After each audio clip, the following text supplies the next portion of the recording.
Hello everyone, good evening to all of you and welcome to TVS math.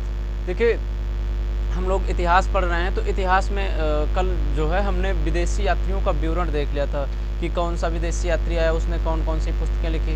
तो उसमें मैंने कल सारी पुस्तकें डिस्कस करवा दी थी, लेकिन एडिटिंग में थोड़ा सा गड़बड़ी हो गई थी तो 2-3 पुस्तकें छूट गई हैं। तो कल की पुस्तकों का एक बार फटाफट रिवीजन करके जो छूट गई हैं उनको लिखते हैं और फिर आज देखते हैं जो साहित्यिक स्रोत मिले हैं ऐतिहासिक काल के। तो फिर ऐतिहासिक जो भी पुस्तकें मिली हैं तो उनके बारे में देखकर वीडियो ख़त्म करेंगे। तो चलिए देखिए, कल जो हम लोगों ने पुस्तकें पढ़ी हैं तो उनका रिवीजन कर लेते हैं 1 मिनट में। तो कल सबसे पहले हमने पढ़ा था प्लिनी ने कौन सी पुस्तक लिखी है, तो वो लिखी है natural historica Periplus of Erythraean Sea. तो इसके राइटर देखिए अज्ञात रहे हैं, मतलब इसने अपना नाम नहीं लिखा है। पुस्तक तो बहुत अच्छे से लिखी है लेकिन इनके राइटर अज्ञात है। और फिर इसके बाद हम लोगों ने पढ़ा था ज्योग्राफिका लिखी है टॉलमी महोदय ने उल्टा बता दिया था कि मतलब सूर्य जो है पृथ्वी के परिक्रमा लगाता है। फिर इसका करेक्शन किया था कॉपरनिकस ने बताया कि मतलब पृथ्वी सूर्य के चक्कर लगाती है। फिर इसके बाद एक पुस्तक कल मैंने नहीं शायद इसको बताया था तो आज देख लीजिए, तो वो मेगास्थनीज की इंडिका। देखिए, इंडिका में मौर्य वंश की बहुत अच्छे से जानकारी दे दी गई है कि मौर्य वंश में प्रशासनिक व्यवस्था कैसी थी, भारत के बारे में बहुत अच्छे से वर्णन किया गया है। तो मेगास्थनीज जो कि एक यूनानी व्यक्ति था और उसने एक बहुत ही अच्छी पुस्तक लिखी है इंडिका, जिसमें भारत के बारे में बहुत अच्छी तरह से वर्णन किया गया है। और फिर इसके बाद हम लोगों ने चाइनीज यात्रियों के बारे में देखा था। तो देखिए, चाइनीज में सबसे पहले आया था फाह्यान, फा से हो गया फाह्यान। ये चंद्रगुप्त द्वितीय के शासनकाल में आया था और इसने पुस्तक लिखी थी फो ह्यू की। और ये चंद्रगुप्त द्वितीय के शासनकाल में आया। और देखिए, इससे आगे आया था फिर ह्वेनसांग हर्षवर्धन के टाइम काल में आया था। ह्वेनसांग ने लिखी थी पुस्तक सी यू की। तो देखिए, ह्वेनसांग जो है ये नालंदा विश्वविद्यालय में आकर पढ़ा है। तो देखिए, भारतीय संस्कृति कितनी महान रही है, यहाँ चाइनीज लोग यहाँ से पढ़ के गए हैं। तो ह्वेनसांग जो है ये स्टूडेंट भी रहा है नालंदा विश्वविद्यालय का, फिर इसके बाद यहीं शिक्षक भी हो गया था। तो इसने पढ़ाया भी है यहीं। और यह हर्षवर्धन के काल में था। हर्षवर्धन इससे बहुत इंस्पायर था क्योंकि ये काफ़ी मतलब योग्य व्यक्ति था। तो इसको नीति का पंडित कहा जाता है, यात्रियों का राजकुमार कहा जाता है। कल मैंने ये सारी चीज़ें डिटेल में बताया था, तो आप पिछला वीडियो जाके देखिए। और फिर इसके बाद आया था इत्सिंग। तो इत्सिंग ने त्रिपिटक, बौद्ध धर्म की जो पवित्र पुस्तकें हैं त्रिपिटक, उसमें सुत्त पिटक, विनय पिटक, अभिधम्म पिटक, तो ये तीनों पिटकों की 400 प्रतियाँ, हस्तलिखित प्रतियाँ यहाँ से लेकर चाइना में इसका प्रचार प्रसार करवाया था बौद्ध धर्म का। तो देखिए, बौद्ध धर्म भारत का है और यहाँ से ये लोग ले गए थे चाइनीज लोग। फिर इसके बाद हम लोगों ने मुस्लिम यात्रियों के बारे में देखा था। तो मुस्लिम में सबसे पहले आया था अलबरूनी ने कौन सी किताब लिखी है, तो उसने लिखी है किताब उल हिंद। इसी को कहते हैं तहकीक ए हिंद, दोनों सेम ही पुस्तकें हैं। और फिर इसके बाद आया था हमने यहीं तक देखा था कल। और फिर इसके बाद देखिए, आज मैं बता दे रहा हूँ 2-3 जो मुस्लिम यात्री छूटे। तो इसके बाद आया था अल मसूदी। तो अल मसूदी ने भारतीय मौसम विज्ञान के बारे में जानकारी दी है। फिर इसके बाद आया था मोहम्मद रज्जाक, ये फारस से आया था और इसने जो है मतलाए सुहन नामक पुस्तक लिखी है। यह जब विजयनगर साम्राज्य चल रहा था उस समय आया था। और उस विजयनगर साम्राज्य का एक बहुत ही प्रतापी शासक था कृष्णदेव राय प्रथम, तो उसके दरबार में आया था ये।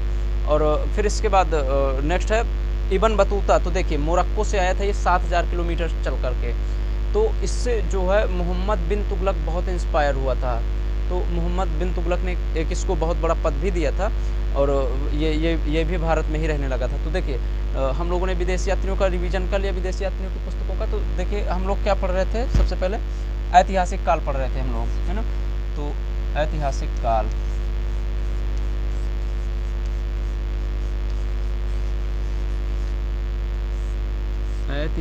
काल, अब ऐतिहासिक काल को हम लोगों ने कितने भागों में डिवाइड कर लिया था, 3 भागों में। तो देखिए, सबसे पहले किस में डिवाइड किया था, तो ऐतिहासिक काल को सबसे पहले हम लोगों ने देखा था पुरातात्विक,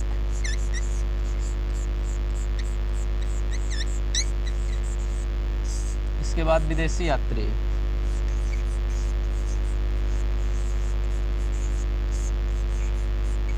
और इसके बाद साहित्य।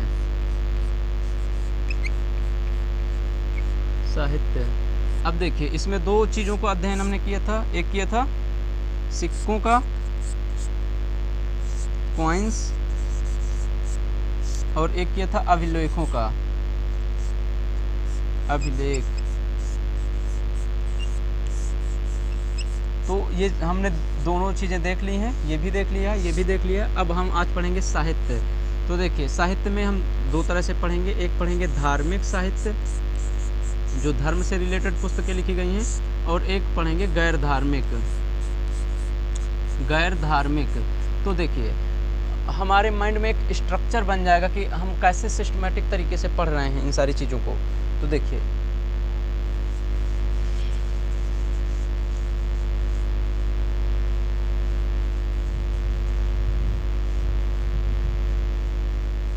अब हम मेन हेडिंग बना लेते हैं, साहित्यिक स्रोत।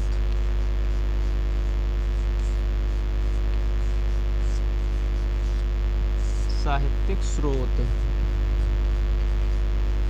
देखिए इसको हम लोग दो भागों में डिवाइड करके पढ़ेंगे, एक है धार्मिक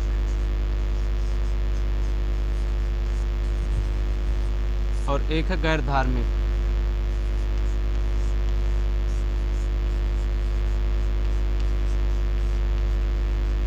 अब देखिए सबसे पहले हम गैर धार्मिक की कुछ महत्वपूर्ण पुस्तकें देख लेते हैं जो धर्म से रिलेटेड नहीं रही हैं बिल्कुल भी। तो देखिए अर्थशास्त्र लिखा था कौटिल्य ने, चाणक्य ने, उन्हीं का नाम है चाणक्य विष्णुगुप्त। तो ये है अर्थशास्त्र। तो देखिए इसमें धर्म से संबंधित कोई भी बात नहीं की गई है, और इसमें ये इसका नाम है अर्थशास्त्र, लेकिन इसमें राजनीति से रिलेटेड बात की गई है अर्थशास्त्र में। और कौन है?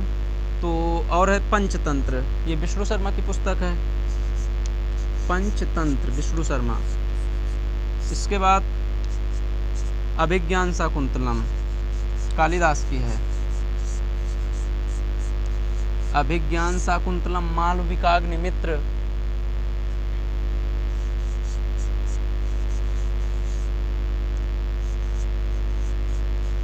मालविकाग्निमित्र। और मेघदूत। तो ये कुछ इम्पोर्टेंट पुस्तकें मैंने लिखवा दी हैं, ये किसी भी तरह से धर्म से संबंधित नहीं है, ये गैर धार्मिक पुस्तकें हैं। अब धार्मिक पुस्तकों को हम तीन भागों में डिवाइड करके पढ़ेंगे। तो देखिए धार्मिक को हम लोगों ने तीन धर्मों में डिवाइड कर लिया धार्मिक पुस्तकों को। एक है ब्राह्मण धर्म, ब्राह्मण धर्म। दूसरा है जैन धर्म, और तीसरा है बौद्ध धर्म।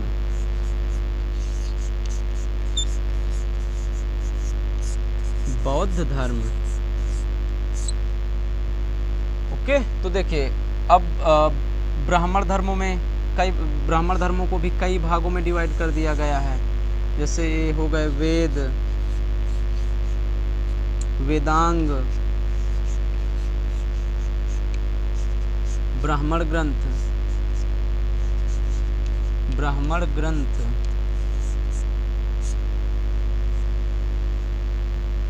महाकाव्य,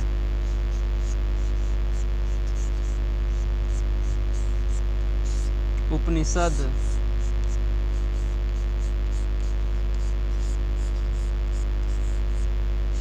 स्मृति। तो ये ब्राह्मण धर्म में पढ़ेंगे ये सारी की सारी चीज़ें। तो देखिए ये चीज़ें आज हम वेदों का अध्ययन कर लेंगे, वेद। तो मैं बौद्ध धर्म और जैन धर्म ये जब मैं पढ़ाऊँगा डिटेल में तभी बताऊँगा। इससे संबंधित कुछ पुस्तकें देख लेते हैं महत्वपूर्ण जो हैं, फिर इसके बाद ब्राह्मण धर्म को उठा के सीरियल से पढ़ना स्टार्ट करेंगे और आज वेद डिस्कस कर लेंगे। तो देखिए जैन धर्म से संबंधित मैं आपको कुछ पुस्तकें, देखिए जैन धर्म में कौन सी भाषा चलती थी, कौन से धर्म में ये जो है। तो देखिए जैन धर्म के अगर फाउंडर पूछे कि कौन है तो वो है महावीर स्वामी। यहाँ हम कुछ तथ्य डिस्कस कर लेते हैं, फिर इसके बाद जैन धर्म पढ़ेंगे तब वहाँ डिटेल से इसकी जानकारी लेंगे। तो जैन धर्म में प्राकृत भाषा प्रचलित थी जब जैन धर्म चल रहा था। तो जैन धर्म के जो भी उपदेश दिए गए हैं, जो भी लिखा गया है इसमें मैटर, तो उसमें प्राकृत भाषा में लिखा गया है। यही कारण रहा है कि यह ज़्यादा चल नहीं पाया है, इसका ज़्यादा प्रसार नहीं हो पाया है जैन धर्म का। और जैन धर्म की कुछ पुस्तकों के बारे में देखें तो देखिए पुराण, अगर पुराण कहे तो ये इससे संबंधित हैं ब्राह्मण धर्म से। यहाँ पर लिख लीजिए आप पुराण, लेकिन कहे आदि पुराण, तो आदि पुराण किसकी पुस्तक है? जैनों की पुस्तक है। देखिए इससे संबंधित पुस्तकें हम यहाँ डाल के लिख लेते हैं। तो आदि पुराण,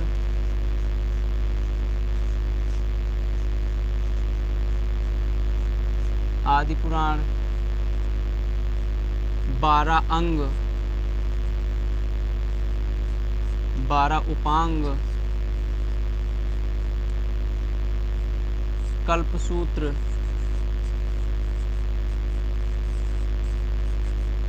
अचरांक सूत्र, अचरांक सूत्र और क्या है? भगवती सूत्र। भगवती सूत्र ये पुस्तकें रिलेटेड हैं जैन धर्म से, लेकिन हम इनको जब जैन धर्म पढ़ेंगे वहाँ फिर से डिस्कस करेंगे, तो इसके लिए आप बिल्कुल भी परेशान नहीं होंगे। अब थोड़ा सा बौद्ध धर्म के बारे में देखते हैं और फिर इसके बाद हम अपने टॉपिक को आगे बढ़ाते हैं।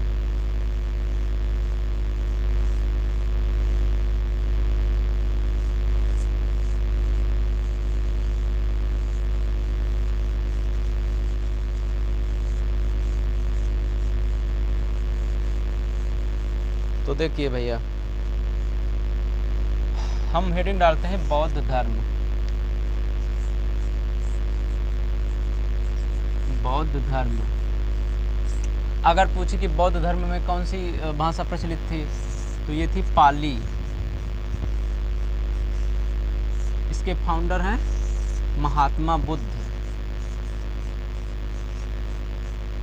यह धर्म पूरे एशिया में फैला है। इसको एशिया पुंज भी कहते हैं। और क्या, तो देखिए बौद्ध धर्म से रिलेटेड हम अगर कुछ पुस्तकें डिस्कस करें तो इसमें इसकी पवित्र पुस्तकों का नाम है त्रिपिटक। त्रिपिटक में 3 पुस्तकें आती हैं। कौन कौन सी हैं? सुत्त पिटक, सुत्त पिटक, विनय पिटक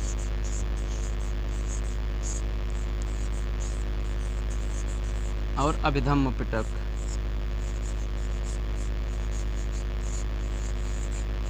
अभिधम्म पिटक, अभिधम्म पिटक चाक हो गई। तो देखिए अब यह जो सुत्त पिटक था यह सबसे महत्वपूर्ण था। सुत्त पिटक भैया सबसे महत्वपूर्ण था और सबसे बड़ा था। पूछे कि सबसे बड़ा पिटक कौन सा, तो वो सुत्त पिटक। इसको बौद्ध धर्म का इंसाइक्लोपीडिया कहा जाता है। क्या कहा जाता है? बौद्ध धर्म का इंसाइक्लोपीडिया। इंसाइक्लोपीडिया। इंसाइक्लोपीडिया क्या है? तो यह हिंदी की एक बहुत बड़ी पुस्तक है जिसमें पूरे विश्व के शब्दकोश इसमें मिक्स किए गए हैं। मतलब बहुत ही विस्तार से ये पुस्तक लिखी गई है। तो बौद्ध धर्म का इंसाइक्लोपीडिया कौन है? तो वो है सुत्त पिटक। सबसे बड़ा पिटक, सबसे महत्वपूर्ण पिटक, तो वो सुत्त पिटक ही है। अगर पूछे कि बौद्ध धर्म में प्रवेश की चर्चा किस पिटक में की गई है, तो वो है विनय पिटक। देखिए इसको कैसे याद रखेंगे? जब भी हम प्रवेश करते हैं, जैसे मंदिरों में जाते हैं, तो पहले भगवान जी को प्रणाम करते हैं, उससे विनय करते हैं, फिर इसके बाद वहाँ प्रवेश करते हैं। तो इसमें क्या है? प्रवेश की चर्चा, प्रवेश की चर्चा। और अगर पूछे कि बौद्ध धर्म के दर्शन से रिलेटेड कौन सी पुस्तक है, तो वो है अभिधम्म पिटक। तो ये फिलॉसफी से रिलेटेड है, बौद्ध धर्म के दर्शन से। बुद्ध जी के दर्शन लिखे गए हैं इसमें, फिलॉसफी। तो दर्शन से संबंधित बौद्ध धर्म का दर्शन अभिधम्म पिटक, प्रवेश की चर्चा विनय पिटक, इंसाइक्लोपीडिया ऑफ बौद्ध धर्म, तो ये है सुत्त पिटक। अब और कुछ पुस्तकें हैं जिनको हमें पढ़ना चाहिए, बौद्ध धर्म से ही रिलेटेड है। अगर पूछे कि 16 महाजनपदों की जानकारी, इसके बाद हम प्राचीन इतिहास के बाद पढ़ेंगे महाजनपद। पूरे भारत को 16 महाजनपदों में डिवाइड कर दिया गया था। अगर पूछे कि 16 महाजनपदों की जानकारी कहाँ पर दी गई है, बौद्ध धर्म की किस पुस्तक में 16 महाजनपदों की जानकारी दी गई है, तो वो है अंगुत्तर निकाय। क्या है? अंगुत्तर निकाय। अगर पूछे कि बुद्ध जी की जीवनी का विस्तार किस में दिया गया है, जीवनी का विस्तार, तो वो है ललित विस्तार। बुद्ध जी की जीवनी का विस्तार किस पुस्तक में है, तो वो है ललित विस्तार।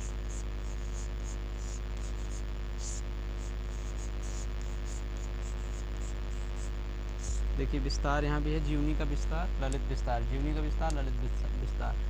तो और और अगर पूछे कि बुद्ध जी के जन्म की, मतलब बुद्ध जी के पूर्व जन्म की 200 कहानियाँ, मतलब बुद्ध जी के पूर्व जन्म यानी पहले के जन्म की 200 कहानियों का संकलन किस पुस्तक में है? पूर्व जन्म के 200 कहानियों का संकलन, तो ये है जातक कथा में। किस में है ये? जातक कथा में। तो यहाँ हमने एक बड़ा देख लिया बौद्ध धर्म के बारे में, एक मतलब स्ट्रक्चर बना लिया अपने माइंड में, ये बेसिकली पुस्तकें वगैरह देख ली। फिर जब हम बौद्ध धर्म पढ़ेंगे, बौद्ध धर्म जैन धर्म, वहाँ मैं आराम से बढ़िया डिटेल में पढ़ाऊँगा इनको। तो अब हम पढ़ते हैं ब्राह्मण धर्म के बारे में। ब्राह्मण धर्म से रिलेटेड पूरा यहीं कहीं कंप्लीट कर लेते हैं। देखिए हमने 2 भागों में डिवाइड किया साहित्यिक स्रोत को, धार्मिक गैर धार्मिक। गैर धार्मिक में कुछ पुस्तकें हम लोगों ने देख ली। धार्मिक को 3 भागों में डिवाइड किया, ब्राह्मण धर्म, जैन धर्म और बौद्ध धर्म। तो ब्राह्मण धर्म में अब हम सबसे पहले पढ़ रहे हैं वेद। क्या पढ़ रहे हैं? वेद। तो देखिए वेद जो है ये 4 थे, 4 प्रकार के वेद बताए गए हैं। और ऐसा माना जाता है, ऐसा कहा गया है कि वेदों की रचना किसी पुरुष ने नहीं की, किसी व्यक्ति ने नहीं की, बल्कि इनकी रचना ईश्वर ने की है। तो वेदों की रचना किसने की है? ऐसा माना जाता है कि इनकी रचना 4 हैं वेद भैया, इनकी रचना ईश्वर ने की है। इसलिए इनको कहा जाता है अपुरुषेय।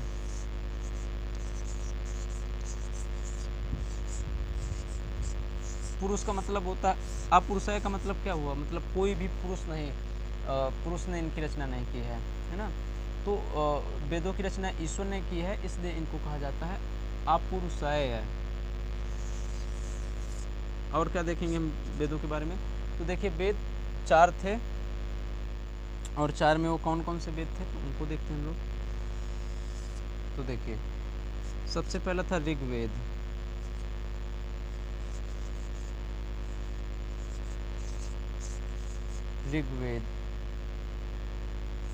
फिर सामवेद।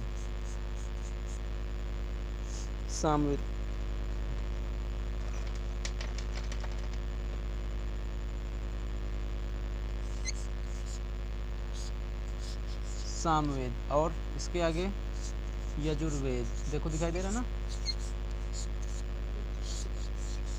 यजुर्वेद। और चौथा नंबर है अथर्ववेद।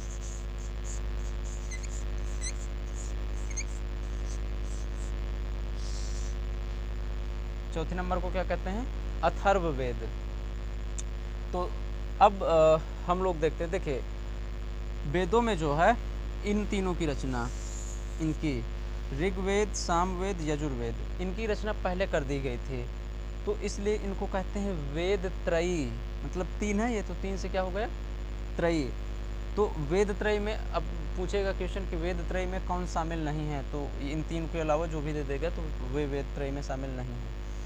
इसकी रचना जो है अथर्ववेद की, इनसे 500 से 700 साल के बाद की गई थी। मतलब ये पहले बन गए थे और फिर इसको बाद में बनाया गया था अथर्ववेद को। तो अब हम हेडिंग डाल लेते हैं ऋग्वेद, और ऋग्वेद के बारे में पढ़ते हैं डिटेल से।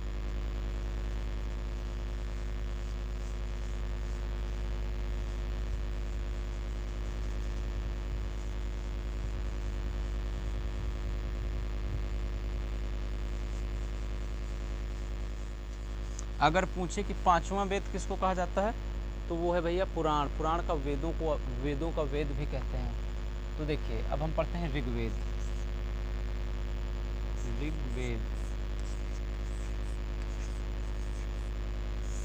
देखिए यह सबसे बड़ा और सबसे पुराना वेद है।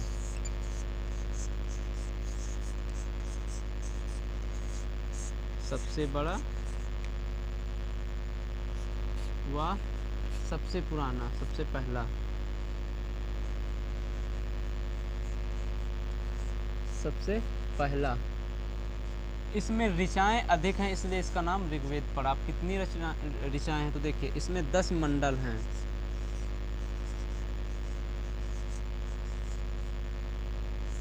कितने मंडल है भैया? तो 10 मंडल हैं। और क्या है इसमें? तो इसमें ऋचाएँ हैं देखिए 10,580 10,580 ऋचाएँ हैं। और अगर पूछे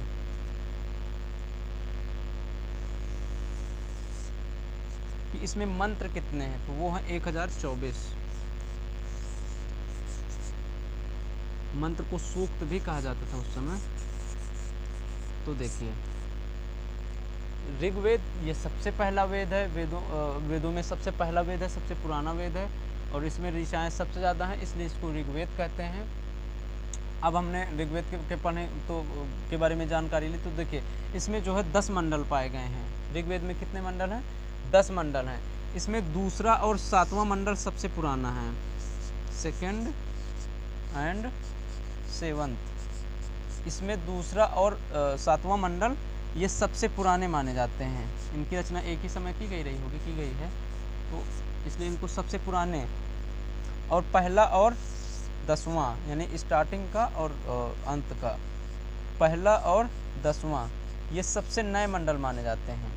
अगर पूछे तीसरे मंडल की विशेषता क्या है, तो इसके तीसरे मंडल में जो है विश्वामित्र जी ने गायत्री मंत्र की रचना की थी। और गायत्री मंत्र अगर पूछे कि किस देवता को समर्पित है, तो गायत्री मंत्र सूर्य भगवान को समर्पित है। और अगर पूछे कि इसका 9वां वेद किस लिए इम्पोर्टेंट है, तो इसके 9वें वेद में जो है 9वें मंडल में, इसके 9th नंबर के मंडल में सोम देवता के बारे में बताया गया है।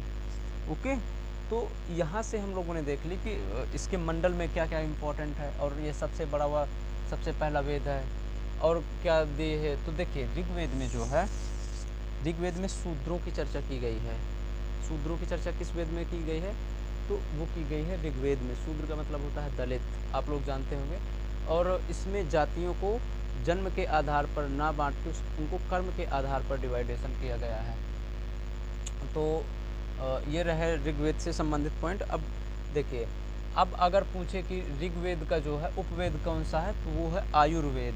तो उनको हम एक चार्ट में देख लेते हैं फटाफट से। चारों वेद, पहले थोड़ा सा वेदों के बारे में देख लेते हैं, फिर उनके आयुर्वेद, ब्राह्मण ग्रंथ, ये एक चार्ट में देख लेंगे तो वो चीज़ें वहाँ कंप्लीट हो जाएंगी हम लोगों को।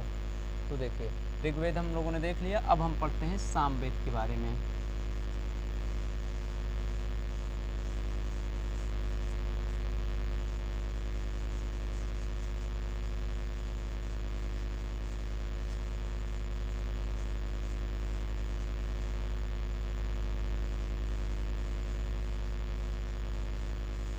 देखिए भैया, अब हम पढ़ते हैं सामवेद।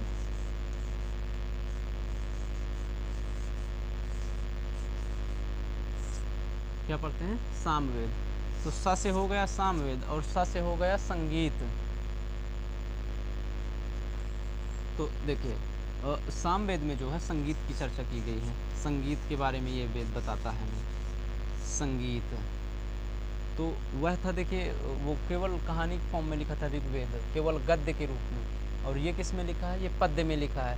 कहानियाँ कैसे गाते हैं हम, गाना कैसे गाते हैं? छंद होता है गानों में, तो ये पद्य में लिखा है। और गद्य में किसकी रचना की गई है? केवल गद्य में तो वो की गई है ऋग्वेद की। उसमें ऋषि मुनियों के बारे में ज़्यादा जानकारी दी गई है।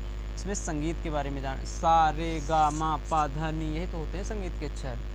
हारमोनियम सीखने के लिए भी यही सबसे इम्पोर्टेंट होते हैं। तो सा रे गा मा पा धा नी सा, सा रे गा मा पा धा नी सा। तो इनकी चर्चा किस में की गई है? तो ये की गई है सामवेद में।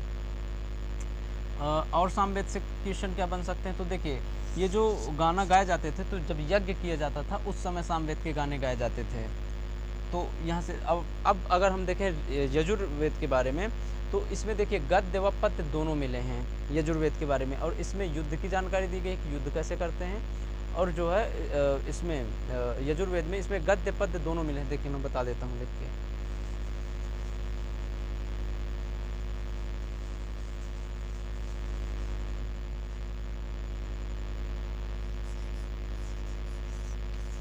यजुर्वेद देखिए इसमें किन किन चीज़ों की जानकारी दी गई है, तो इसमें यज्ञ की जानकारी दी गई है, य से हो गया यजुर्वेद, य से हो गया यज्ञ, और इसमें युद्ध की भी जानकारी दी गई है। इसको दो पार्टों में मुख्यतः डिवाइड कर दिया है हम लोगों ने यजुर्वेद को। एक है कृष्ण यजुर्वेद और एक है शुक्ल, कृष्ण पक्ष शुक्ल पक्ष आप लोग खूब सुनते होंगे। तो ये जो है कृष्ण का मतलब होता है ये गद्य में रचित है, गद्य, और शुक्ल का मतलब होता है पद्य में रचित है। किसमें रचित है? पद्य में। तो ये देख लिया। और इसमें यज्ञ और युद्ध के बारे में डिटेल में जानकारी दी गई है यजुर्वेद में। और इसके बाद आता है अथर्ववेद। तो देखिए अथर्ववेद में जादू टोना वशीभूत कैसे करना है किसी को, इन सारी चीज़ों की जानकारी दी गई है अथर्ववेद में। तो अब हम इनके ब्राह्मण ग्रंथ, इनके ज्ञानी कौन हैं, इनको पढ़ने वाले विद्वान, इनके उपवेद कौन से हैं, तो ये एक चार्ट बनाकर देख लेते हैं, क्लास को खत्म करते हैं।